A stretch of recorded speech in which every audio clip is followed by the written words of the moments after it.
하나님이 나를 예배로 초대하셨어요. 우리 이 제목으로 우리 함께 말씀 나누도록 할게요. 자, 여러분 초대장 받아본 적 있죠? 자, 초대장을 받을 때 우리의 마음이 어떻던가요? 난 그렇게 좋구나. 내가 얘한테 그냥 스쳐 지나가는 인연이 아니라 얘가 나를 생각해주는 우리 소중한 관계구나 라고 하면서 기쁜 마음이 들지 않던가요? 오늘 본문 속 히스기야 왕은요, 온 나라 백성들에게 특별한 초대장을 보냈어요. 그 초대장은 바로 예배로의 초대장이었는데요. 과연 어떤 내용이었는지 우리 본문 속으로 들어가 볼게요. 자, 히스기야가 남유다, 북이스라엘과 남유다 중에서 남유다를 다스리던 시절, 남유다와 북이스라엘 백성들은요 아주 오랫동안 유월절을 지키지 않았더랬어요. 유월절 그게 뭔데? 그게 뭔데? 초코송이야? 아이스크림이야? 그게 뭔데? 그렇다면 유월절은 어떤 날이냐? 유월절은 하나님이 이스라엘을 애굽에서 구원하신 날을 기념하는 바로 그 기념 예배를 드리는 날이었는데요. 그동안 사람들은요 세상 일에 무척이나 바빴더랬어요. 공부하느라 바빠, 하나님께 무관심해. 또 뭐야? 핸드폰 게임하느라 무관심해, 하나님께 관심이 없어. 축구 친구들이랑 축구 차고 노느라 하나님께 관심이 없어. 또는 여행 다니느라 바빠요. 일요일날 예배 못 나와요. 여행 다니느라 바빠요. 그래서 하나님께 관심이 없어. 이런 식으로 무척 바빴더랬어요. 그래서 하나님을 잊어버렸다 이 말이죠. 그래서 유월절 예배를 드리지 않아왔던 거죠. 이에 히스기야 왕은요, 우리가 하나님께 돌아갈 길은 바로 예배입니다. 예배를 통해 그동안 잊고 살았던 하나님께 다시 돌아가야 합니다 라고 깨달았던 건데요. 그는 단순히 깨달음, 그러니까 생각에서 멈추지 않았어요.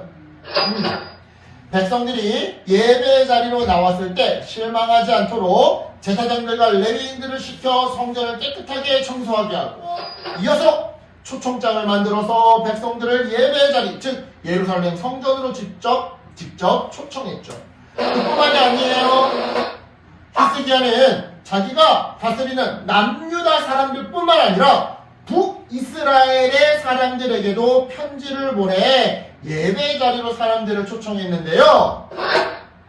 북이스라엘 동포들은 오랫동안 정치적으로 갈라져 서로 으르렁거리고 경쟁하며 싸웠던 사람들이었지만 히스기야는 알고 있었던 거예요. 다 같은 하나님의 사람들이라면 서로 싸웠던 일들이 있고, 그래서 서먹서먹한 관계라 할지라도 함께 예배 자리로 나와 함께 하나님을 찾고 함께 은혜를 나눠야 한다는 것을 말이죠. 이처럼 히스기야는요 예배를 회복하기 위해 결단했어요. 생각해보세요. 안 드리던 예배를 드리려면, 그것도 온 나라의 모든 백성을 예배하게 하려면 그날을 공휴일로 삼아야 할까요? 삼을 필요가 없을까요? 삼아야겠죠. 그리고 그렇게 되면 그날 하루 일을 할 수 있을까요? 할 수 없을까요? 할 수 없지. 없던 공휴일이 갑자기 만들어진 거야. 그동안 유월절 안 지켰단 말이야. 그동안 예배 안 드리고 뭐 했어? 일했단 말이야. 공부했단 말이야. 놀러 다녔단 말이야. 근데 그날을 갑자기 유월절로 지키겠대. 그러면 어떻게 되는 거야? 그날 하루 일도 못해, 공부도 못해, 놀러 가지도 못하는 거잖아요. 즉 그날 하루는 돈을 벌 수 없고 공부도 할 수 없고 놀 수도 없더라 이 말이죠. 따라서 히스기야 왕 입장에서는 이처럼 모든 사람들을 예배로 초청하는 일이 부담일 수밖에 없었던 거예요. 거기에 덧붙여 원수들까지 예배 자리로 불러서 함께 얼굴을 마주보며 예배를 하라고 하니, 예배를 해야 하니 히스기야 입장에서는 이 초대가 엄청난 용기가 필요한 일이었던 거예요. 즉 하나님과 백성들 앞에서 어떤 손해와 불편함 속에서도 그럼에도 불구하고 예배하겠다라고 하는 엄청난 약속을 했던 거죠. 따라서 여러분, 이러한 히스기야의 결단과 약속을 보면서 우리 또한 하나님과 예배에 대한 약속을 세울 필요가 있어요. 왜요? 이처럼 하나님을 예배하는 자들에게 하나님은 형통한 삶을 축복으로 약속해 주시기 때문이에요. 여기 보니까 여호와를 경외하며 그의 길을 걷는 자마다 복이 있도다. 네가 네 손이 수고한 대로 먹을 것이라. 네가 복되고 형통하는 그래서 우리 또한 예배에 대한 히스기야의 모습을 보면서 닮을 필요가 있는 건데요. 우리 시간 딱 3가지만 결단하면서 하나님과 약속했으면 좋겠어요. 먼저 첫 번째, 예배 시간, 특히 찬양 시간에 핸드폰 만지지 말고 하나님께 집중하기. 두 번째, 찬양할 때 가사를 입술로 소리내어 고백하고 마음으로 깊게 찬양하기. 그러니까 찬양 시간에 가만히 그냥 이러고 있거나 핸드폰 안 하면 가만히 이러고 있잖아. 입 다물고 있거나.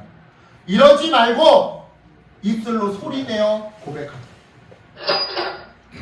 세 번째, 기도할 때 형식적인 말이 아닌 진짜 울 정도로 내 속마음을 하나님께 고백하기. 여러분, 예배에 대한 이런 작은 약속이요, 좋은 습관이 되고요, 좋은 습관이 하나님과의 위대한 만남이 되어서 결국에는 인생의 커다란 축복이 될 거야. 그런 의미에서 오늘 본문송 히스기야의 예배 초대장은요, 오래전 옛날 이야기가 아니에요. 오늘 우리에게도 똑같이 선포되고 있는 하나님의 음성인 거죠. 얘야, 나에게 와서 예배하자. 그냥 예배의 자리에 앉아만 있는 게 아니라 신령과 진정으로 예배하자. 여러분, 예배는요, 하나님께서 우리를 새롭게 하는 시간이에요. 지친 마음이 회복되고 두려움이 평안으로 바뀌면서 혼자라는 느낌이 하나님의 사랑으로 채워지는 시간이 바로 예배 시간이에요. 그러니까 여러분, 매주 일요일 아침마다 하나님께서 얘야, 나에게 와서 예배하자 라고 초대하실 때 이 초대장을 꼭 반드시 받아들이는 여러분이 되었으면 좋겠어요. 하나님, 저 왔어요, 예배하러 왔어요 라고 말이죠. 그래서 하나님이 주시는 형통한 삶을 축복으로 누리는 저와 여러분 되시길 예수님의 이름으로 축복합니다. 아멘. 기도할게요. 하나님 감사합니다.